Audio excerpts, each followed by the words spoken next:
আমাকে এক সাংবাদিক প্রশ্ন করতেছে যে কাজের মেয়ে নিয়ে যখন কন্টেন্ট করা হয়, আমি তখন তাকে সরাসরি জিজ্ঞেস করলাম, আপনি যে একটা মানুষকে কাজের মেয়ে বলছেন, আপনিও তো একটা কোম্পানিতে জব করেন, আমি কি আপনাকে বলবো যে কাজের ছেলে ক্যামেরা নিয়ে আসছে? এটা নিয়ে আসলে আমাদের বর্তমানে যে লোকাল ল বা বর্তমানে যে সাইবার সিকিউরিটিতে যারা আছে তাদের উচিত বর্তমানে এই ব্যাপারগুলো নিয়ে আসলে কথা বলা। হ্যাঁ, যে কেউ আসলে চাইলেই সাংবাদিকের মতো নিউজ অনলাইনে আপলোড করতে পারবে না, কারণ সাংবাদিকদের নির্দিষ্ট একটা এডুকেশন নিয়ে, নির্দিষ্ট কথা বলার ধরন নিয়ে, কোয়েশ্চেনের ধরন নিয়ে, ওয়ার্ডিং একটা বড় বিষয়। কিন্তু কাকে, যেমন আজকে আমাকে এক সাংবাদিক প্রশ্ন করতেছে যে কাজের মেয়ে নিয়ে যখন কন্টেন্ট করা হয়, আমি তখন তাকে সরাসরি জিজ্ঞেস করলাম, আপনি যে একটা মানুষকে কাজের মেয়ে বলছেন, আপনিও তো একটা কোম্পানিতে জব করেন, আমি কি আপনাকে বলবো যে কাজের ছেলে ক্যামেরা নিয়ে আসছে?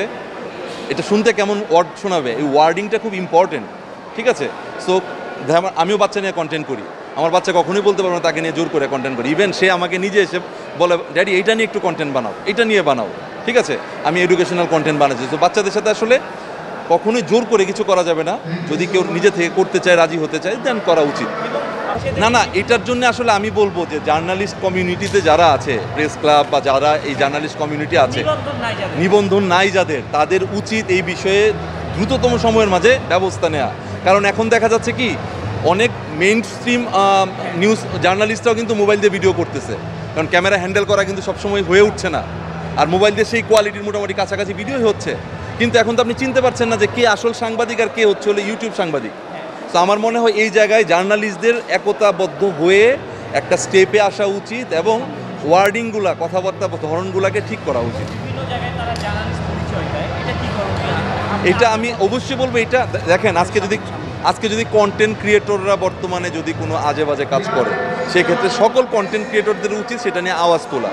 যেমন আমি রিসেন্টলি একটা সাংবাদিকটা দেখলাম যে অব্যাহতি দিয়ে দিছে, সকল সাংবাদিকরা মিলে কিন্তু এটা নিয়ে কথা বলছে এবং উনি আবার চাকরি ব্যাক পেয়েছে, আমি দেখলাম। এখন যেটা হচ্ছে, এরকম উল্টাপাল্টা কাজ যেখানে হচ্ছে, কথাবার্তা যেখানে হচ্ছে, আমার মনে হয় যে এই কাজগুলো প্রেস ক্লাবের উচিত নিজ দায়িত্বে এটা নিয়ে একটা নির্দিষ্ট আইন মানানো এবং সেই আইন অনুযায়ী স্টেপ নেওয়া।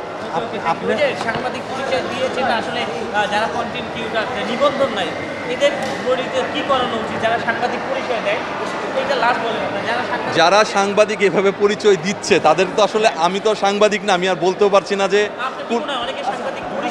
এটা মোটেও ঠিক না। এটা টোটালি কি বলবো, প্রফেশনালিজমের বাইরের একটা কাজ। এটা মোটেও ঠিক না। বাংলাদেশের যে প্রোডাক্টের দাম, যেগুলো ইম্পোর্ট, আমাদের অনেক প্রোডাক্ট চায়না থেকে বা আদার্স কান্ট্রি থেকে ইম্পোর্ট করতে হয়, সেই সকল প্রোডাক্টের দাম কিন্তু কমে যাবে। তো আমার মনে হয় যে কন্টেন্ট ক্রিয়েশনে যারা আছে তাদেরকে সামগ্রিকভাবে সবারই সম্মান এবং সাপোর্ট দেওয়া উচিত, কারণ তারা দেশের জন্য রেমিটেন্স নিয়ে আসতেছে। দেশের রেমিটেন্স যে শুধুই প্রবাসীরা আনতেছে তা না, দেশের জন্য কিন্তু বর্তমানে কন্টেন্ট ক্রিয়েটররাও প্রচুর পরিমাণে রেমিটেন্স নিয়ে আসতেছে। সো এটা আসলে সবার এখন সাপোর্ট দরকার।